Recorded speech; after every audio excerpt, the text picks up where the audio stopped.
Mesdames, Messieurs, bonjour. Bienvenue à la revue des grandes unes. Allons tout de suite en kiosque voir ce que les journaux ont parlé ce matin, ont évoqué ce matin comme actualité. Démarrons donc avec le quotidien, la nouvelle expression qui met en sa une Yaoundé.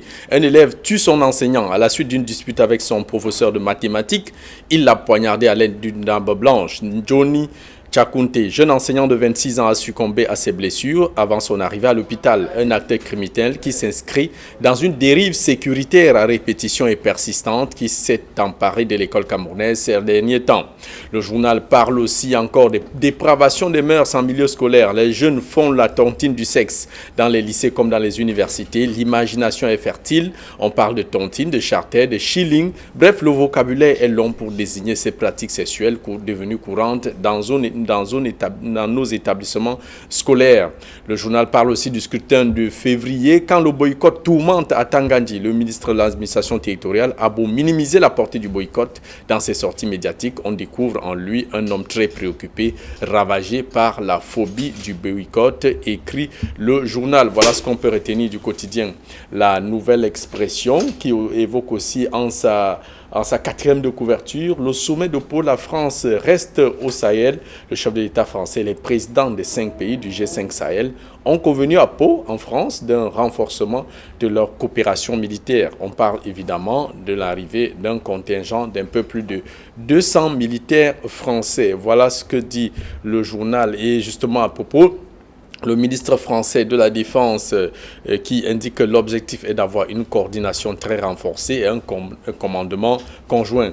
Ministre français des Armées, Florence Parly réagit à l'issue du sommet de Pau entre Emmanuel Macron et les chefs d'État du pays du G5 Sahel, les présidents de la République du Tchad, du Niger, du Burkina Faso, du Mali et de la Mauritanie ont pris part à cette rencontre avec le président français Emmanuel Macron.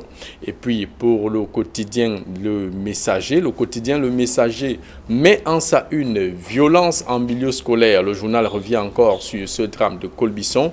Le journal indique qu'il poignarde à mort son prof de maths.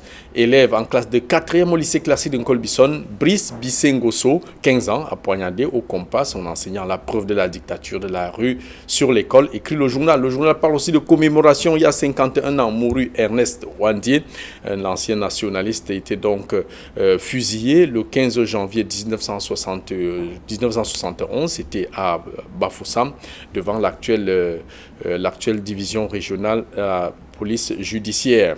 Voilà pour ce qui est donc de cette actualité. Le journal parle aussi des municipales et législatives. Il est comme sous le feu des critiques. Soupçon d'électeurs fantômes, flou des observateurs et dans l'impression des bulletins de vote.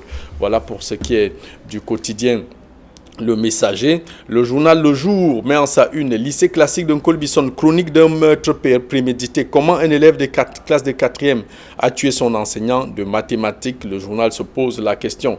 Le journal parle aussi de l'Union de Douala qui est en crise. Le journal Émergence revient encore sur cette actualité lycée de Colbisson. Un élève poignarde à mort un enseignant, une situation suffisamment préoccupante. Le journal parle aussi des élections dans le nord-ouest et le sud-ouest. Les ambazoniens donnent des sueurs froides au gouvernement et prolifèrent des messages de représailles contre ceux qui vont défier le mot d'ordre de boycott. Et le journal parle aussi de la délivrance des passeports au Cameroun, le cauchemar des Camerounais. Le journal Repère New Look qui parle du drame au lycée de Colbisson, l'échec de la gouvernance scolaire. Aucune mesure n'est prise pour réprimer de façon significative et durable cette montée en puissance de la criminalité en milieu scolaire. Enfin, le quotidien Cameroun Tribune parle de coopération entre le Cameroun et la CAF, une volonté commune de réussir.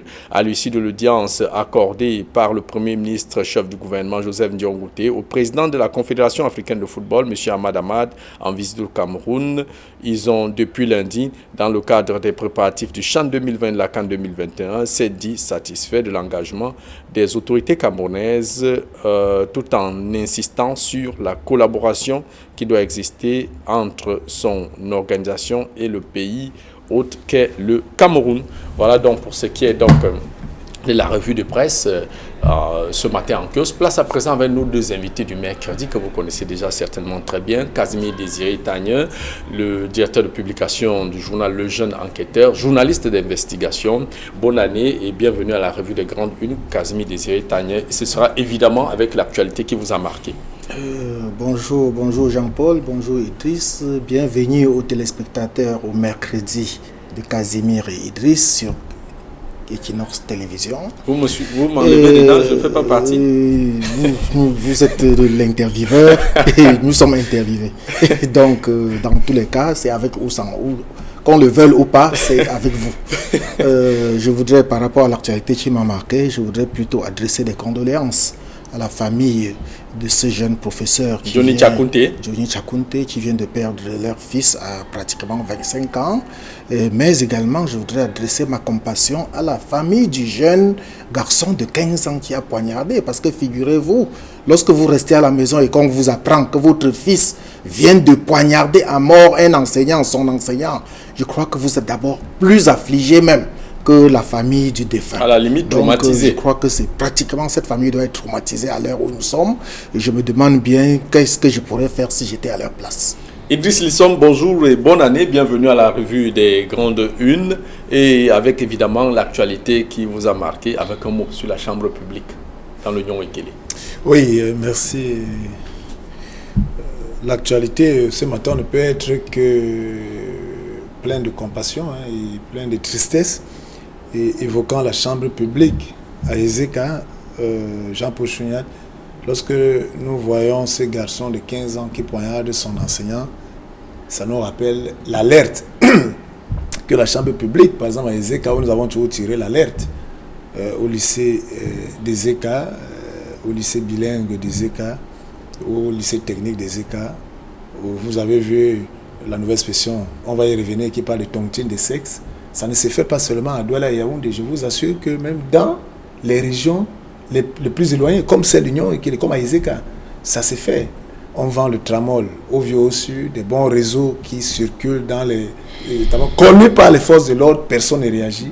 Et ces attitudes d'agression entre élèves et enseignants, nous avons toujours tiré l'alerte et aujourd'hui, on est face à un cas de plus. Parce que si on fait la chronologie depuis l'an dernier, vous verrez qu'il y a un ensemble d'actes de ces gens qui ne sont pas connus, mais que les enseignants vivent et que les parents aussi vivent dans leur chair. Donc, on ne peut qu'être triste ce matin. Ezeka, évidemment, où le professeur Loa Dieudonné doit être certainement très touché par le meurtre de cet enseignant, fidèle téléspectateur de la revue des Grandes Unes. Allons-y donc avec ce drame survenu au lycée de Colbison. Casimir Désiré Tagne, est-ce que là, véritablement, on n'a pas touché le fond? Un élève de 4e venu à l'école pour apprendre, mais il vient plutôt pour être un criminel en puissance. C'est l'émoi, c'est la consternation totale, tant du côté de la communauté éducative que de l'ensemble de la population. Et c'est la morale qui a foutu le camp. Parce que lorsque vous interrogez les faits, vous allez comprendre que c'est pratiquement un meurtre prémédité. Parce que cet enfant-là, cet élève, est venu à l'école avec une arme blanche dans sa poche. Certains journaux ont parlé de il était déjà, c'était pas la première altercation qu'il avait qu'il a eu avec l'enseignant en question. Et tout serait parti d'une mauvaise note. En fait, il y a des sources qui disent que c'est une mauvaise note, d'autres disent que c'est parce que son enseignant l'a surpris avec un téléphone portable, mais dans tous les cas, nous constatons que la morale a foutu le camp. Quel que soit le bout par lequel on retrouve le problème, le plus important à retenir, c'est qu'un élève a poignardé à mort son enseignant.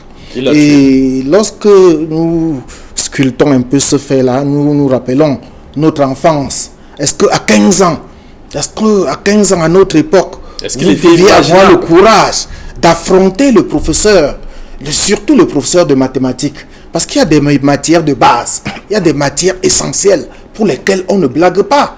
Nous louons à notre époque, nous croyons même que les professeurs étaient des demi-dieux. Il n'y avait pas possibilité de les affronter. Nous avions une peur. Mais pas une peur. Même quand vous le rencontriez au quartier. Au quartier ou en route, vous prenez la fuite. On ne pouvait pas l'approcher, on ne pouvait pas l'aborder.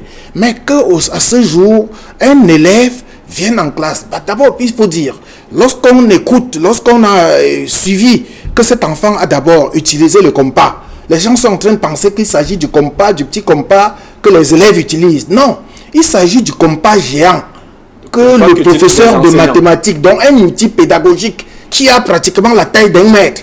Donc c'est ce compas géant que ce garçon a utilisé pour poignarder à l'épaule gauche, c'est-à-dire très proche du cœur, son enseignant.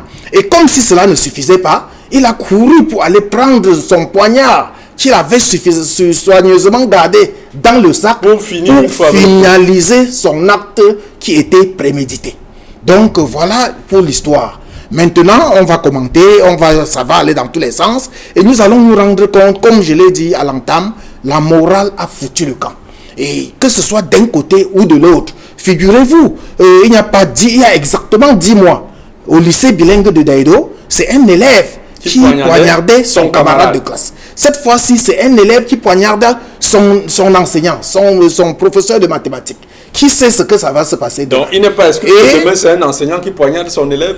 Donc, tout est possible avec la jeunesse de maintenant. Parce que même le professeur qui est mort, je crois que c'est toujours un jeune. Parce que vous dites même qu'il a 26 ans. Il a 25 ans. Parce qu'il est né en 1994. Il a fait à peine 2 semaines de vie en 2020. Donc, vous ne pouvez pas dire qu'il a 26 ans. Il a 25 ans. C'est un petit garçon qui est pratiquement l'aîné de celui qui vient de son bourreau, de celui qui vient de le tuer. Donc, vraiment, c'est la consternation totale, c'est l'émoi et je crois qu'il faut revoir l'éducation à tous les niveaux, tant à la maison qu'à l'école, parce que les parents ont pratiquement abandonné l'éducation à l'enseignant qui se retrouve pratiquement seul à éduquer l'enfant.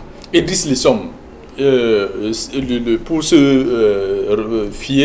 repérer au journal Le Repère qui parle de la malgouvernance scolaire. On se rappelle bien qu'à une certaine époque, il était pratiquement impossible pour un élève d'affronter son enseignant de cette façon jusqu'à lui donner la mort. Est-ce que quelque part là, ça ne traduit pas une décrépitude de tout le système scolaire et tout le système gouvernant avec, quand on imagine qu'aujourd'hui, un élève peut facilement rentrer dans un établissement avec une arme blanche, avec des idées criminelles en tête, et y ajouter à cela les effectifs pléthoriques. Mais je suis triste et un peu amusé parce que ici, vous vous souvenez toujours, Jean-Paul, j'ai toujours dit que nous sommes dans un pays où, quel que soit le bout par lequel on va prendre, nous aurons des problèmes. Et chaque jour, nous vivons des manifestations. Jean-Paul, nous sommes à l'école aujourd'hui. Il y a plein d'enfants qui sont en ce moment où nous parlons à l'école. Les parents ne savent même pas quels habits ils ont portés. Les parents qui sont à la maison. Jean-Paul, nous sommes... Ils sortent avec la tenue, d'autres habits dans le sac. Si déjà le parent d'un enfant, Jean-Paul, n'a pas pris la peine de regarder ni les chaussures, ni la tenue que porte son enfant, êtes-vous sûr que ce qu'il y a dans son sac, ce parent en est-il conscient? Non, c'est ça qui est terrible. Nous sommes dans une époque, Jean-Paul, où lorsque l'enfant est puni à l'école, le parent vient terroriser le professeur. Vous parlez du cas du militaire de Bafoussam qui allait bastonner l'enseignante pour avoir, par exemple... Jean-Paul, nous sommes dans une époque où, lorsque l'enfant vient se plaindre chez son parent, il raconte des balivernes, le parent vient presque gronder l'enseignant et même les dirigeants de l'école devant son enfant pour montrer comment il est super puissant. Le cas du sous-préfet, du sous-préfet de Ngaoundéré 2e, je crois, qui a fait carrément asseoir un enseignant à même le sol devant l'élève et le parent qui s'était plaint de cet enseignant. Jean-Paul, nous sommes à une époque où, dans les lycées et collèges, un enseignant de 25 ans sorti de l'école normale supérieure est dans une classe qui a presque 125-150 élèves. Comment va-t-il maîtriser? Et vous savez, nous tous nous étions à l'école. Même quand nous, à notre époque, on avait des classes de 60. 40-60. Et quand nous étions en classe, lorsqu'un de nos camarades faisait semblant de tenir tel enseignant, nous on l'encourageait. Nous on applaudissait derrière, on riait, on faisait... C'est ça, c'est l'ambiance de l'école. Imaginez lorsque il y a 120. Ça donne des ailes à cet enfant, à cet élève qui se pense être le plus courageux parce qu'il a tenu tête à son enseignant. Ça, c'est les réalités. Jean-Paul, la situation est d'autant plus grave que il y a eu des choses qui sont entrées à l'école. Nous étions à l'école, peut-être il y avait des désordres, mais il n'y avait pas de stupéfiants. Il n'y avait pas de stupéfiants. Et aujourd'hui, un enfant consomme du tramol. On y met dans l'eau, dans les bouteilles d'eau, ils mettent dans les boissons gazeuses. Et aujourd'hui, on vend ce tramol avec plusieurs couleurs. C'est connu. On en parle, mais c'est connu, ça circule. Et plusieurs enfants, même souvent, sont des victimes. C'est-à-dire qu'ils se retrouvent, ou bien son camarade qui est déjà spécialiste de cela, je lui dis que non, mais tu sais, comme moi j'apprends là, comme on a devoir demain, pour être solide là, il faut boire ça. Parce que ça va te permettre, tu ne vas pas dormir. Et tu te retrouves, après tu prends goût. Avec toute la naïveté. Tu prends goût et ça devient, maintenant tu deviens l'addiction. Mais donne-moi ce que fait. Voilà comment ça se passe. Et si entre-temps, ces enfants, parce qu'on a la maison, la rue et l'école. Si entre-temps, le parent qui est à la maison n'a pas fait son job comme il se doit, ou bien le fait mal, dans la rue, l'enfant se trouve dans un groupe qui est complètement mauvaise compagnie avec tout ce que cela comporte. La mauvaise mayonnaise ici devient une super mauvaise mayonnaise ici. Et à l'école, ça devient un champ d'expérimentation parce qu'on est là, on le fait avec ses camarades, avec les enseignants, pour qu'on se retrouve. Jean-Paul, c'est très grave. C'est très grave, d'autant plus que, très souvent même, tu peux voir même que cet enfant-là qui a poignardé, que vous allez voir ses parents lui demander si cet enfant parle même à la maison, vous direz qu'il ne parle pas, vous direz qu'ils sont surpris, comme le disait Casimir tout à l'heure, que les parents, vous voyez des enfants à la maison qui sont des enfants obéissants comme, mais dès qu'ils sortent de la maison, ils deviennent des lions. Ils sont, on ne peut plus les reconnaître, méconnaissables. Donc pour vous dire que c'est très grave, la rue et l'école aujourd'hui, parce que ces milieux qui sont des milieux sociaux ne sont plus ceux-là, sont des milieux plutôt qui pervertissent nos enfants. À ce moment-là, quand tu te retournes et tu regardes la société, tu te dis d'où viendra la solution lorsque les parents eux-mêmes ne sont plus là. On dit association des parents d'élèves. Combien de parents vont aux réunions? Peut-être d'autres parents vont dire qu'on a été découragé parce que le bureau de l'APE, non, le bureau de l'APE ne forme même pas qu'il y a réunion. Ils font leur histoire, ils gèrent notre argent sans rendre compte. Bon, ok, mais ça n'empêche pas que le parent sache qui est le professeur principal de son élève, qui sont les enseignants. Que les parents aillent vers les enseignants. C'est de ça qu'il est question. Donc je dis, la situation est critique. La situation est critique. Casimir Désiré Tagne, on suppose que voilà un jeune délinquant, et il est évident qu'il a assassiné son enseignant. Quand bien même on va le condamner, il part en prison. La prison qui autrefois était un véritable centre de rééducation, est-ce qu'il n'y a pas risque qu'il aille là-bas encore se reformer pour devenir encore 2 fois plus dangereux à sa sortie? On voit chaque jour comment les repris de justice sont dans des coups, des braquages. On se rappelle celui de Bonanjo où le caissier de Santa Lucia avait été abattu par un repris de justice. Est-ce que finalement on ne sait plus quoi faire? Oui, vous évoquez là l'humanisation des prisons, de nos prisons. Et vous oubliez que ce jeune garçon ne peut pas se retrouver au quartier des jeunes. Pas du tout. Il va se retrouver au milieu des brigands, des assassins, des meurtriers qui sont en prison. Et il sera là peut-être plutôt pour fortifier ce qui était déjà en lui. Regardez les images qui défilent dans les réseaux sociaux. En droit, nous avions appris comment est-ce qu'on pouvait reconnaître le criminel, même à partir de ses yeux. Nous avons étudié Beccaria, qui démontre comment le criminel, lorsque vous le regardez dans les yeux, vous voyez en lui, il incarne déjà le criminel. Et la photo du jeune homme, la photo de ce jeune homme-là, lorsqu'il est enchaîné, ses yeux, il est même plutôt menaçant. Donc, je crois que ce garçon est loin d'être ce que Idriss disait tout à l'heure, qu'il y a des enfants qui sont très passifs à la maison et que non, c'est un criminel né. Et puis je voudrais également essayer de sculpter l'attitude du ministre Nalova Leonga, le ministre des enseignements secondaires, d'abord pour louer ce qu'elle a commencé par faire, même si elle a gaffé à la fin, parce qu'elle était en route pour l'UNCAM, où elle avait des séances de travail de ce côté-là. Et lorsqu'elle a appris, elle a fait demi-tour pour se rendre d'abord au lycée de Colbison et ensuite dans son cabinet où elle a multiplié des réunions de crise par rapport à ce cas.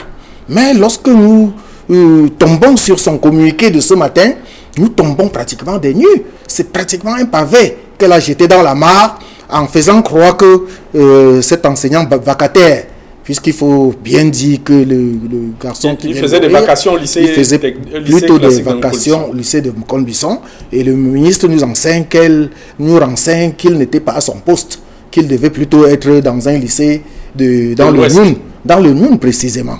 Qu'est-ce que cela a à y voir? Moi, je crois que c'est une manière de diluer le crime qui a été commis. Comme pour dire que l'enseignant s'est retrouvé au mauvais endroit. Et pourquoi est-ce qu'il se retrouve au mauvais endroit? Lorsque les fonctionnaires, surtout les enseignants, sortent de l'école, ils ne sont pas pris en charge de manière salariale. Il faut attendre parfois des années pour avoir le moindre COPEX. Voilà un garçon, un enseignant de mathématiques de surcroît, qui est sorti de l'école parce qu'il n'a pas les moyens pour aller dans le Noun, pour survivre même dans le Noun. Pour s'installer. Et il a réussi à obtenir des cours de vacation pour enseigner ce qu'il a appris à l'école. Au lycée classique. Dans un lycée classique, pas dans une écurie. Moi, je crois que ça, c'est même des attitudes à féliciter. Et il faudrait que ça interpelle la fonction publique pour que les fonctionnaires qui finissent dans les établissements soient directement pris en charge. Je ne sais pas pourquoi il y a même problème. Lorsque vous êtes en année de finition, on devrait prendre déjà vos pièces d'identité pour commencer à vous préparer à entrer dans le fichier solde, puisque c'est inévitable et que ça sera dans quelques jours seulement. Malheureusement, tel n'est pas le cas au Cameroun. Et voilà les conséquences. Un jeune qui n'a pas de moyens, qui était supposé être dans le Noun, à Fumban, qui se retrouve au lycée de Colbisson et qui finalement... Et il y a un autre problème que cette histoire pose. Les conditions d'enseignement, les conditions de travail dans lesquelles les enseignants se trouvent. Si l'enseignant a désormais peur, si l'enseignant ne peut plus être en sécurité, est-ce qu'il peut même se concentrer pour véritablement dispenser le savoir? Là, ça, c'est la question. Il y a des questions que ce meurtre est en train de soulever et qu'il va falloir résoudre. Idriss Lissom, dans ce contexte-là, où en ce moment, on voit comment les enseignants sont pris à partie, quand ce n'est pas par les élèves, c'est par les parents. Finalement, l'enseignant qui, comme Casimir le disait, était considéré comme un demi-dieu. Est-ce que quand on voit cette décrépitude de la morale dans le milieu scolaire, est-ce que c'est de nature encore à encourager les jeunes à aspirer au métier d'enseignant? Oui, bon, vous savez, je vous ai dit que nous ne sommes que le reflet, le miroir, c'est-à-dire que nos actes sont le miroir de ce que nous sommes. C'est-à-dire qu'aujourd'hui, il y a cette problématique, aujourd'hui, il y a la peur, il y a la crainte, et on voit tout simplement la réaction de plusieurs enseignants et qui disent qu'ils ont peur. Parce que quand on voit aujourd'hui l'assassinat de cet enseignant, ce jeune enseignant, peut-être pour rebondir à ce que Casimir disait tantôt, cet enseignant qui est affecté à l'ouest, dans le Noun, il faut dire que Madame le ministre ne peut pas, peut-être on ne peut pas l'accuser aussi, il fallait que Madame le ministre, dans le fichier, retrouve cet enseignant. Et dans le fichier, cet enseignant est un enseignant titulaire dans un lycée qui est à l'ouest. Mais maintenant, ça ne veut pas dire que cet enseignant qui est décédé ne donnerait pas cours à l'ouest. Nous tous nous savons comment ça se passe quand les enseignants qui ne sont pas pris en solde, très souvent les proviseurs leur donnent des petites, c'est-à-dire pour dire, vous êtes dit, je ne peux pas vous tenir ici. Si vous êtes venu, vous faites 2 mois, ou bien vous pouvez venir peut-être à telle période, faire des cours. Il y a toujours une entente. C'est ce que certains proviseurs font avec ces nouveaux enseignants-là. Et puis non, pour joindre les deux bouts, cet enseignant cherche des vacations pour garder la main et pour ne pas rester, aller se coucher, attendre le jour où on donnera sa sorte. Donc voilà un peu. Et il faut dire que, espérons qu'avec la décentralisation qui arrive, les maires prendront en main ce type de prise en charge des enseignants qui viennent enseigner, qui sont affectés dans leur pour qu'ils puissent prendre fonction et rester dans leur poste de travail. C'est un challenge. Comme Casimir disait, c'est un ensemble de questionnements qui demandent à ce que la société en général prenne ses responsabilités. Maintenant, les enseignants n'ont que peur. Ils ne peuvent qu'avoir peur. Parce que les enfants, les jeunes aujourd'hui, les adolescents sont une violence inouïe. Et la violence, avec les réseaux sociaux, elle le reflet, de l'environnement actuel. Réseaux sociaux, téléphone portable, peut-être on va parler maintenant, vous voyez quand on parle par exemple de la pornographie et de tout ce qui est comme sexe, parce que c'est lié à tout cela. Nous, à notre époque, on peut dire, c'est une conflit de génération, on n'était pas, pour avoir même le magnétoscope à la maison, voir un type de film, c'était très compliqué. Aujourd'hui, parler même à une fille, c'était très compliqué. Mais c'est pas possible. Jean-Paul Chounia, nous faisons la cour, on faisait l'amour platonique pendant 2-3 ans. On n'arrivait pas à voir, ça veut dire qu'on s'écrivait des lettres d'amour, et c'est pour cela qu'on était très bien dans la classe. Ça s'est limité à ça et on prenait du plaisir. C'est ça qu'il était. C'était une génération. Aujourd'hui, c'est la génération straight to the point, droit au but, et ça fait que ça crée tout ce que ça peut créer. Donc, les enseignants ont peur. Ils ne peuvent avoir que peur parce que les enfants sont le reflet de ce que nous sommes. Les enfants, regardez comment nos rues sont abandonnées. Parce qu'avant, un parent ne pouvait pas voir un enfant s'il avait en train de faire une connerie. Il ne voulait pas savoir qui est-ce que il arrêtait ça et il te donnait des conseils, il te demandait de ne plus jamais recommencer. Mais aujourd'hui, quelqu'un va te dire, l'enfant va te dire que tu es mon père, tu es ma mère, vous connaissez la célèbre chanson. La célèbre chanson. Donc, tout cela, on parle de chansons, mais c'est la réalité triste et qui fait que aujourd'hui, les enseignants ne peuvent qu'avoir peur. Donc, il faut prendre des dispositions pour sécuriser surtout les lycées, qui sont des lycées à risque. Il y en a, on connaît, avec une pléthore d'élèves, avec les proviseurs qui recrutent n'importe qui parce que tu viens donner de l'argent. Il y a aussi ça. C'est-à-dire que les proviseurs, avant, pour recruter un enfant dans un lycée, on regardait quand même, c'est-à-dire son parcours, et se demandait le bulletin. Aujourd'hui, on fait des faux bulletins. Un enfant qui a un précacitant qui a été renvoyé parce que la bagarre avec un prof dans un collège privé, on l'amène ici parce qu'on a donné 100 000, les parents cachent cela, et l'enfant vient avec ses mauvaises habitudes, et il sait que même s'il tape un enseignant, là, on va encore, c'est pas encore l'inscrit dans un autre établissement. Je vous dis que nous sommes dans un cercle vicieux, et ça fait que les enseignants ne peuvent qu'avoir peur, et il faut prendre les dispositions désormais pour contrôler et scruter les élèves qui entrent dans les salles de classe et dans les établissements scolaires. Casimir Désiré Tagne, pour peut-être sortir de ce sujet, j'ai lu les conseils d'un enseignant à la retraite qui demandait à ses jeunes collègues, à ses collègues encore en service, d'avoir des, comme ils sont abandonnés par les pouvoirs publics, on ne leur assure pas la sécurité. Dorénavant, d'entrer en classe, lorsqu'il y a un élève récalcitrant, ils font juste leur cours sans se soucier de ce qui se passe autour d'eux, que les élèves comprennent ou ne comprennent pas, il finit son cours, il s'en va. Le plus important, c'est sa vie. Que pensez-vous du conseil de cet enseignant? Mais je me demande bien si cet enseignant a fait des études de pédagogie. Parce qu'aucune pédagogie n'admet que tu fasses le cours dans un brouhaha total. La pédagogie impose aux professeurs ou aux maîtres de mettre d'abord le calme. Mais comment faire avec une classe de 120 élèves, prenons une classe de 130 élèves, comment faire pour mettre le calme, pour si finalement il faut se battre à mettre le calme et couper comme on a coupé? Tout commence par le règlement intérieur de l'établissement. Il faudrait que le règlement intérieur impose un certain nombre de choses à l'enseignant. Je l'ai dit ici la semaine dernière, et j'étais encore avec Idriss, que dans chaque activité, il y a les règles de jeu. Il y a toujours les règles de jeu, que ce soit un match de football, que ce soit même la guerre. Qui ne sont pas il y a les règles de jeu. Et moi, respectées. justement, je vous ai dit que la morale a foutu le camp. Je vais vous raconter en une seconde. Comme la morale a donc foutu le camp, qu'est-ce qu'il faut donc faire? Justement, c'est là où j'étais en train d'arriver. Il faut revenir aux principes fondamentaux de la morale. Je me rappelle lorsque je suis allé à une dédicace d'un livre du cardinal Christian Toumi, que j'aime bien. Et quand il attendait que je lui pose des questions, je lui ai dit que je suis désolé. C'est un très bel ouvrage que vous avez fait. Mais il manque quelque chose. Vous êtes une autorité morale de ce pays. Vous aurez mieux fait de faire un ouvrage sur la morale au Cameroun. Et je suis sûr que c'est un ouvrage sur la morale sortait du cardinal Christian Toumi qu'on respecte, que tout le monde respecte. Peut-être qu'on inscrive même cela au programme. Quand je dis cela, ça veut dire que qu'on impose cela au programme. D'abord, si on ne le fait pas, lui au moins au niveau des établissements catholiques n'a pas besoin du gouvernement pour imposer cela à l'école. Hein? Vous voyez, à l'époque, même au cours préparatoire, il y avait une matière qui s'appelait la morale. Ça n'existe pratiquement plus. Et il faudrait donc, c'est pour ça qu'il dit qu'il faut revenir aux fondamentaux et il ne faudrait pas que les parents abandonnent l'éducation aux seuls enseignants. Casimir Désiré Tagne, le chemin risque d'être long. Idriss Lissom, le quotidien La Nouvelle Expression, qui a fait un dossier sur la dépravation des mœurs en milieu scolaire. Les jeunes font la tontine du sexe avec des charters où on se retrouve toute une nuit au milieu au départ de cette affaire, le tramadol, où on saoule les filles et elles se retrouvent, on a lu des témoignages des filles qui se retrouvent, qu'elles sont allées finalement avec 4, 5 ou 6 garçons. Idriss, j'ai envie de dire, là, véritablement, on a encore touché le fond, le véritable fond de l'abîme. Mais c'est Jean-Paul. Mais Jean-Paul, je vous ai expliqué tantôt. Avant Jean-Paul, lorsqu'on disait